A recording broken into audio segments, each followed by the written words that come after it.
عورت اور لڑکی کی زندگی کا مسئلہ ہے یہ. ہر عورت ہر لڑکی کی زندگی کا مسئلہ ہے. مسئلہ یہ ہے، دیکھو، اگر کسی عورت کو یا لڑکی کو نماز کی وقت کی شروع میں یا نماز کی وقت کے آخر میں ماہواری آئی تو پھر اس وقت کی نماز کا کیا حکم ہے؟ یہ اہم مسئلہ ہے. مثال کے طور پر ایک عورت کو 10 دن ماہواری آتی ہے، آج عصر کی نماز کے ٹائم داخل ہو گیا، اس کو ماہواری آ گئی. کیا یہ عصر والی نماز اس نے پڑھنی ہے، اس کی قضا کرنی ہے یا نہیں؟ اور یا عصر کی نماز کے ٹائم پہ اس کی ماہواری ختم ہو گئی، کیا یہ عورت اس عصر کی نماز مغرب کی نماز سے پہلے غسل اس نے کرنا ہے، نماز پڑھنا ہے یا نہیں؟ عورت ہو لڑکی ہو، یہ ضروری مسئلہ ہے. ہمارے عورتیں کیا کرتی ہے، عصر کی نماز میں اس کو ماہواری آئی، ٹائم داخل تھا، اذان ہو گئی، ٹائم داخل ہے، اس کو ماہواری آئی، نماز قضا. پھر اس قضا کی نماز کی قضا بھی نہیں کرتا ہے، یا بالکل 2-3، اور جب اس کی ماہواری عصر کی نماز پہ یا ظہر کی نماز پہ مغرب کی نماز پہ ختم ہو جائے تو پھر وہ ایک رات اور بھی انتظار کرتی ہے. وہی عصر کی نماز بھی قضا، مغرب والا بھی قضا، عشاء والا بھی قضا، صبح والا بھی قضا.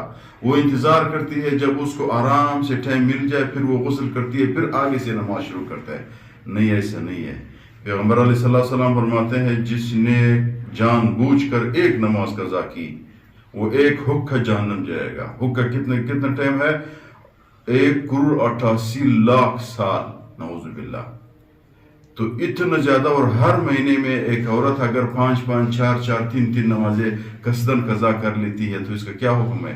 پھر اس کی قضا بھی نہیں کرتی. یہ 1,88,00,000 سال اس شخص کو سزا ملے گا جس نے نماز قضا کی اور بعد میں قضا بھی کر لی ہے. قصداً نماز چھوڑ دی، بعد میں اس کی قضا بھی کر دی ہے، ادا کر دیا نماز. اس شخص کے لیے، اس عورت کے لیے یہ حکم ہے. اور اگر چھوڑ دے، عورت ہر مہینے اس کو چھوڑ دیتے ہیں. لہٰذا عورتوں کو یہ مسئلہ سیکھنا چاہیے، وہ یہ کہ جس وقت مثال عصر کی نماز پہ، مغرب کی نماز پہ، ظہر کی نماز پہ آپ کی ماہواری آئی اور ٹائم داخل تھا، اذان ہو گئے، ٹائم داخل تھا، اس وقت کی نماز جب آپ کی ماہواری ختم ہوگی، قضا کو، یہ والی قضا جب ہو گئی نماز کی، اس کو ادا کرنا ہے واپس.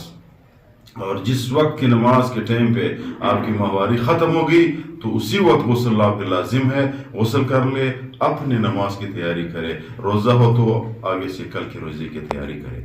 آخر میں گزارش کرتے چینل سبسکرائب کریں تاکہ ہمارے حوصلہ افزائی ہو جائے. آپ لوگوں کا سبسکرائب میں نقصان ہی نہیں ہے.